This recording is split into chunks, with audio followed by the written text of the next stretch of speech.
특히 저희한테 연락 오시는 분들은 거의 초보 셀러이세요. 그러니까 근데 이제 처음 사입을 하시는 분들, 뭐 이러시는 분들 있잖아요. 이제 이분들은 항상 이제 마진, 마케팅 이런 것들만 생각하시잖아요. 얼마짜리인데 내가 얼마치 광고를 해서 얼마에 내가 팔아야 될까? 그분들의 그 과정 속에서는 이게 물품이 수입을 어떻게 할까 이 부분에 대해 고민을 그렇게 많이는 안 하시는 것 같아요. 꼼꼼하게 따져볼 필요가 있다고 생각을 해요. 요즘에는 그럼 주로 어떤 제품들이 수입이 많이 됩니까? 수출 많이 되는 거하고 수입 많이 되는 거 어떤 게 많이 돼요? 사실 이제 저희는 워낙 다양한 물품을 취급하다 보니까 뭐 특별하게 이게 많이 된다 이런 건 없어요 사실. 근데 제가 느끼는 거나 스마트 스토어 이런 거 많이 하시잖아요. 그러다 보니까 개인 셀러들이 많아서 그런지 생활용품들 있잖아요. 그런 생활용품들이 좀 수입이 많아진다라는 생각이 들고, 뭐 수출 같은 경우에는 정말 우리나라 뷰티 강국이라는 게 느껴지는 게 정말 화장품을 수출을 많이 하세요 생각보다. 그래서 화장품이나 이런 것들이 수출이 항상 꾸준하게 많은 것 같고, 그리고 옛날에는 좀 전문성 있는 제품들을 뭐 원자재라든지 어떤 뭐 철강이라든지 그런 뭐 플라스틱 제품 그런 것들이 수입을 많이 했는데 지금 완제품 뭐 좀 저가의 뭐 공산품들이 좀 많이 들어온다. 그쵸, 그리고 수출이 좀 뭐 어차피 저는 이쪽 장르는 아니지만 수출도 관심 있는 분들 그리고 요즘에 또 소량으로도 화장품 제조가 가능하잖아요. 그러니까 뭐 동남아 쪽으로 해서 마케팅만 잘하면 수출도 충분히 할 수 있습니다. 수출 거의 다 동남아 쪽이에요. 화장품. 그러면 수출을 만약에 하고 싶은데 그럼 내가 뭘 준비해야 됩니까? 어쨌든 뭐 아이템 선정을 먼저 하실 거잖아요. 내가 알고 있는 건 립스틱. 뭐 립스틱을 수출하시고 싶다. 네네. 사실 이제 그런 화장품은 개인 셀러분들이 조금 하긴 힘들긴 한데 그렇죠. 처음 하실 때는. 근데 어쨌든 내가 뭐 예를 들어 화장품을 수출을 하고 싶은데 그 타겟 국가가 뭐 베트남이다. 그럼 일단은 이 베트남에 이 립스틱이 들어갈 수 있는지를 먼저 확인을 해야겠죠. 그 나라 법령에 따라서. 저희가 이제 뭐 식품이나 화장품 이런 것들은 개인의 뭐 건강이나 그런 거 관련이 있는 부분이기 때문에 모든 나라에서 그런 제품들은 일반 제품보다 어렵다고 보시면 돼요. 그럼 예를 들어서 그 나라에 내 거래처가 있다는 가정하에 이 제품이 우리 수입처럼 또 조건이 붙을 거 아닙니까? 그 나라에. 그런 건 어때요? 일단 이제 바이어가 정해진 상태라면 일단 바이어를 통해서 그 나라에서 이 물품을 수입할 수 있는지 그걸 알아보는 게 최우선이겠죠. 근데 바이어가 아까 조금 이상하네. 그냥 열정만 있는 애야. 그러면 그것도 내가 다 코치를 해가면서 그렇게 시켜야 되는 거죠. 사실 이제 국가마다 조금씩 다르긴 하지만 기본적으로 이제 뭐 인증이나 이런 요건이나 이런 것들이 필요한 품목들은 좀 정해져 있어요. 한국에서도 이제 어느 정도는 알 수 있죠. 이게 뭐 대상이다, 아니다 라는 것까지는 알 수 있지만 구체적으로 뭐 어떤 서류가 필요하고 이런 거는 사실 현지에 그 나라에서 하는 게 가장 그럼 한국의 어떤 기관이 뭐 예를 들어 코토라라든지 그다음에 무역협회라든지 이런 쪽에서 그런 걸 도움을 좀 받을 수가 있나요? 네, 받을 수 있어요. 받을 수 있으신데 이제 조금 시간이 필요하죠. 그러면 현지에서 하는 게 제일 빠르다. 네, 그렇죠. 왜냐하면 그분들도 이제 한국에 계신 분들도 결국 현지에 계시는 그들의 지사를 통해서 확인을 하잖아요. 물론 이제 더 정확하고 안정적이긴 하지만 가장 빠르게 내가 이거를 좀 알고 싶다 하시는 분들은 이제 바이오 통해서 알아보시는 게 가장 정확하긴 하죠. 개인 셀러가 그거를 솔직히 인증을 받거나 요건을 만들기가 어렵죠. 쉽지는 않을 거거든요. 거의 공장 심사까지 들어가게 되면 거의 불가능이라고 볼 건데 그러면 그거를 갖다가 할 수 있는 방법이 없을까요? 우리나라에서 수출 이력이 있는 그런 공장들을 찾는 게 사실 시간과 비용을 절감할 수 있는 좋은 방법이죠. 아무것도 없는 업체를 갑자기 제가 컨택해서 이제 여기 나 베트남에 수출할래 이런 거보다 이미 이제 수차례 베트남에 뭐 다른 수출자를 통해서 수출을 하고 있는 공장이다라고 하면 많은 절차들이 생략이 되겠죠. 그러면 쉽게 얘기하면 수출자는 그냥 판매자 이름만 등록이 되는 거고 공장은 뭐 이 공장이면 그럼 예를 들어서 신라면을 만들고 있는 농심에다가 내 풀라면을 만들어줘 해가지고 판매를 하는 거는 가장 쉬운 방법이겠네. 물론 안 만들어주겠지만 그리고 OEM을 좀 해서 해주세요. 사실 가장 쉬운 방법은 내가 신라면 좀 팔아볼게라고 하는 게 제일 근데 그 신라면도 그것도 현지 판매 법인이 있잖아. 그쵸. 유통을 아직 모르시니까 다 찌수 있거든요. 그래서 그게 좀 잘 안 되는 거고 K푸드가 됐든 K뷰티가 됐든 립스틱이 됐든 그런 식으로 접근하는 게 가장 빠르겠네요. 그쵸? 그럼 수출하면서 우리가 네. 좀 조심해야 되는 거. 이게 액체류야? 네네. 근데 우리가 호주로 물건을 보내. 네네. 그럼 야 컨테이너 그 뜨거운 컨테이너에서 적도를 넘어가야 되잖아. 아, 네네. 그 안에서 뭐 부글부글 끓을 거 아닙니까? 라면처럼. 그쵸. 근데 그런 어떤 그 사이클 네. 그것도 표시를 해야 돼. 알고 있어야 될 거고. 하신 업체 중에 포도를 수출하는 업체들이 있어요. 아, 네. 이제 샤인머스켓. 네. 네, 그게 또 이제 굉장히 고급 과일로 동남아에서 그렇죠. 인기가 많더라고요. 한 번은 이제 컨테이너로 그 포도가 나갔는데 가면서 포도가 신선도가 떨어져서 도착을 해서 열어보니까 여기서는 정말 최상의 품질로 나갔던 포도가 네. 도착을 했을 때는 이제 좀 저기 뭐죠? 약간 흐물흐물한 네. 그런 느낌의 뭉개졌다 그러죠. 네, 아 그걸 뭉개졌다고 하나요? 아, 부산 서울말도 그러면 없어. 부산에 뭉개졌다 그러거든요. 아, 경상도 사람이라서 그래? 모르겠어요. 변절자 사투리 안 쓰고.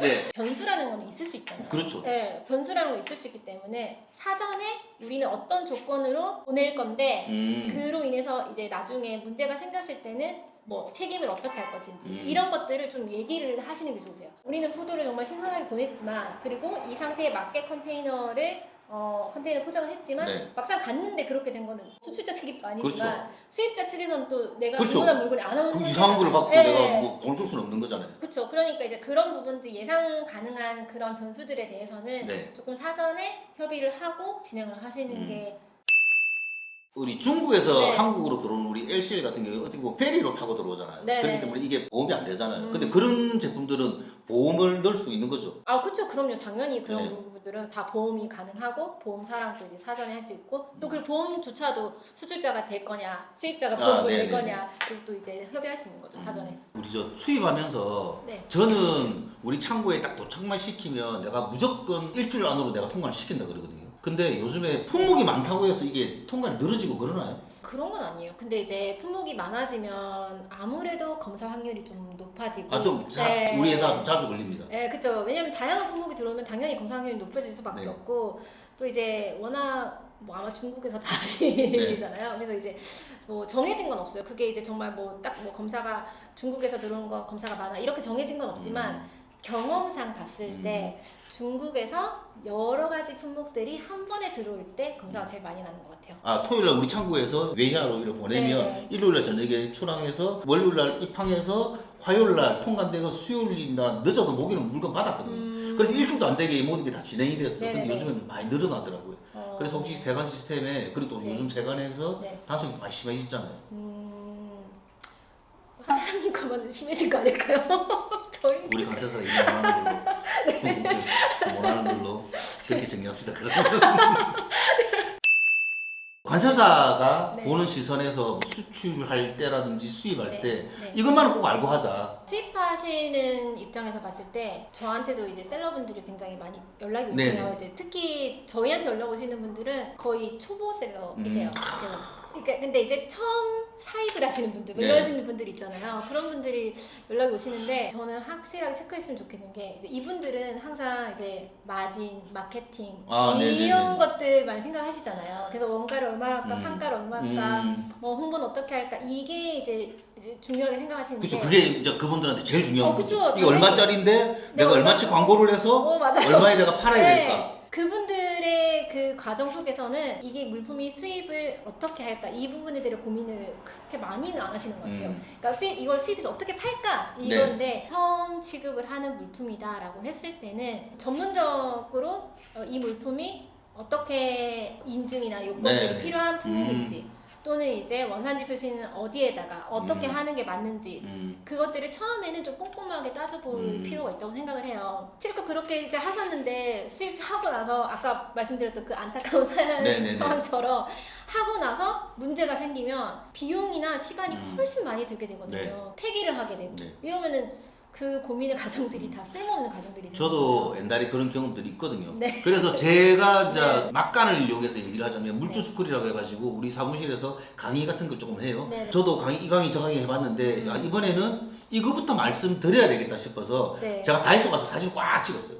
이거는 뭐가 뭐 통관이 되게 안 되게 뭐 예를 들어 이거는 어디에 접촉이 되는 거게 이거를 먼저 알고 있어야지 그 다음에 네네. 다음 스텝으로 넘어갈 수 있다라고 맞아요. 저는 생각해요. 네, 저도 그게 첫 단추라고 생각을 네. 해요. 그걸 잘 키우셔야 또 이제 잘 팔고 그렇죠. 또 이제 열심히 물건 찾아놨는데 그럼요. 배보다 배꼽이 더 들어가는 어떤 인증 제품이야. 맞아요. 근데 이게 내가 대기업 같으면 야 그럼 뭐 인증 받아서 네네. 몇 컨테이너 해가지고 팔어 이러면 하나하나의 이 인증비가 녹아 들어가면 얼마 안 되는데 맞아요. 100개 하면서 500만 원씩 인증을 해버리면 이건 네. 답이 안 되거든요. 맞아요. 그래서 네. 내가 수입하려는 제품이 과연 인증이라든지 이 네. 요건에 과연 이게 맞는 제품이고 네. 내가 그 요건을 투자를 해서 해야 될지를 먼저 판단을 하셔야 될 것 같습니다. 맞아요. 관세사님도 그걸 또 그렇게 또 말씀하시고. 그래서 저는 워낙 그런 분들을 많이 뵀었으니까. 왜냐면은 항상 이제 그분들이 문제가 뭐냐면 수입을 다 하고 이제 중국에서 배를 띄운 상태에서 문의가 와요. 늦잖아요. 네. 그렇죠. 늦잖아요. 사실 여러 가지 방법이 있었을 텐데 음. 이미 늦어진 거죠. 그리고 사실 동일한 물품이라고 하더라도 사장님도 아시겠지만 이제 중국에 뭐 이런 비슷한 유를 하는 게 공장이 한 그렇죠. 군데가 아닐 거잖아요. 네. 그 공장들 중에서 어떤 공장의 제품을 하느냐에 따라서 저희가 인증이 가능할 수도 있고 그렇죠. 안 가능할 수도 있고 네. 이게 달라지잖아요. 그런 걸 사전에 이제 충분히 그런 부분들을 좀 고민하시고 진행을 하시면은 도움이 되지 않을까. 딱히 전문적인 네. 인증 컨설팅은 안 해주시죠? 하죠. 저희 다 다 해요. 네. 인증도 다 받아줘요? 아 그럼요. 저희는 이제 뭐 인증 아까 말씀드렸던 뭐 식품 검역 뭐 네. 이제 뭐 수출. 우리 회사하고 영업이 너무 겹치는데. 그 처음에는 그러신 분들도 있어요. 네. 나 알리바바에서 수입해서 네. 스마트 스토어 열고 싶은데 어떻게 해야 되냐 여기서부터 시작하시는 분도 있어요. 아니 그런 분이 있으면 연락 드리러 갈까요? 이거 애매합니다. 우리 직원들이 안 그래도 일이 많은데. 근데 네. 어쩔 수가 없는 게 그분들이 네. 어디서 배울 만한 데가 없어요. 맞아요. 그리고 예를 들어 1381에 얘기를 하면 진짜 원론적인 얘기밖에 안 하거든요. 맞아요. 네. 이 제품은 이렇게 해서 이렇게 돼야 됩니다 하면서 네. 알겠습니다. 한 컨테이너 주세요 것도 아니고 100개 주세요 이러니까 이거 어떡하지 이런 고민이 생길 수밖에 없죠. 잘 됐으면 좋겠고 또 이제 결과적으로 잘 되시면 저희도 좋은 그렇죠. 거잖아요. 네. 그래서 저희도 그렇게 맞아요. 열심히 일을 해라 그러고 하고 네, 있습니다. 이제 하는데 그렇게 원론적으로 시작이 되면 네. 또 이제 어디서부터 말씀을 드려야 될지 막막하긴 하더라고요. 차라리 이제 뭐 이 물품이 뭐 인증이 있습니까 없습니까 이런 식이면 이제 괜찮은데 어떻게 수입을 해야 되나요? 라고 시작을 하면 책을 사라 그러세요. 해외 소식 대박 태우는 책을 사라 그러세요. 네, 알겠습니다. 제가 QR코드로 자세하게 영상까지 올려놨으니까 진짜로 요즘에는 이 수입이라는 어떤 그 단계가 네. 옛날에는 정말 남의 역이었고 정말 특정한 사람, 상사, 물산 이런 데서만 맞아요, 지급을 맞아요. 했던 일들인데 지금은 개인이 수입을 하고 개인이 뭔가를 이렇게 수출도 하고 빈말하게 이루어지니까 꼭 짚어서 내가 그 정도 상식은 좀 잊고 난 뒤에 시작을 하셨으면 좋겠다 그런 말씀 드리고 싶어요. 네. 그리고 정말 안타까운 거는 만약 한국 들어와가지고 수습이 안 되잖아요. 네. 그럼 버려야 되잖아요. 맞아요. 근데 최악의 케이스죠. 최악의 케이스인데 버리는 비용도 내가 내야 돼요. 맞아요. 돈 내고 버려야 됩니다. 네. 근데 그 폐기하기까지 보관했던 창고 비용까지 내야 되잖아요. 그러니까 비용이 어마어마하게 네. 되죠. 네. 끝으로 우리 관장님께서 뭐 우리 초보 셀러님이라든지 소마스토어 우리 하시는 대표님들한테 해주고 싶은 말씀이 있으면. 관세사라는 직업이 사실 어떤 업무를 하시는지 모르시는 분들이 굉장히 많아요. 네. 그런데 이제 사실은 수입하는 거, 뭐 수출하는 거 이게 사실 관세사가 다 끼어 있거든요. 그렇죠. 네, 다 네. 끼는데 사실 모르시는 거죠. 근데 이제 좀 세간이라고 생각하시는, 그렇죠. 세간의 편이라고 네, 생각하시는 네, 네. 분들이 좀 많으신 네. 것 같아요. 근데 저희는 정말 그 가교로서 타주의 편에서 네. 사실 이제 고객의 편에서 좀 더 쉽게, 좀 더 용이하게 그리고 비용을 좀 더 절감할 수 있는 방법으로 더 안내를 드리고 더 좋은 방향으로 이제 네. 더 안내를 드리고 또 아무래도 저희는 많은 물건을 취급을 하고 또 이제 많은 분들과 케이스를 겪잖아요. 네. 그러다 보니까 저희가 직접 수출입은 하지 않지만 쌓인 노하우들이 있어요. 네네. 그것들 관련해서 노하우도 있고 그걸 공유하면서 비즈니스 파트너로서 이렇게 도움을 드릴 수 있으니까 저희 이제 해봄과제에서 서로 연락을 주시면 해봄. 네, 해봄 다 해봄 그래서 연락을 주시면 제가 이제 성심성의껏 필요하신 부분들 안내 드리고 도와드리도록 하겠습니다. 우리 일반인 아무것도 모르시는 네. 분들이 그분들에게는 무한한 잠재 가능성이 있을 거고 네. 그분들이 잘 되면 대표님한테 더 맞아요. 많은 일을 네. 의뢰를 하실 거고 네. 저희도 마찬가지예요. 물주도 우리 대표님들이 더 많은 물건을 저희들을 통해서 구매를 해주신다 그러면 저희들 역시도 같이 상생을 한다는 생각을 가지고 있는 거거든요. 맞아요. 그래서 그런 면에서는 뭐 우리 김 관세사님하고 네. 저하고는 뭐 똑같은 생각을 가지고 있는 것 같고 일단 모르시면 주위에 전문가를 찾으시면 더 좋을 것 같아요. 귀한 시간 내주셔가지고 좋은 말씀을 많이 해주셨는데 영상 같이 봐주셔서 너무 감사드리고 출연해주셔서 너무 감사드립니다. 네, 저는 초대해주셔서 감사합니다. 스튜디오도 빌려주시고 네, 감사합니다. 네, 고맙습니다. 네, 수고하셨습니다. 네.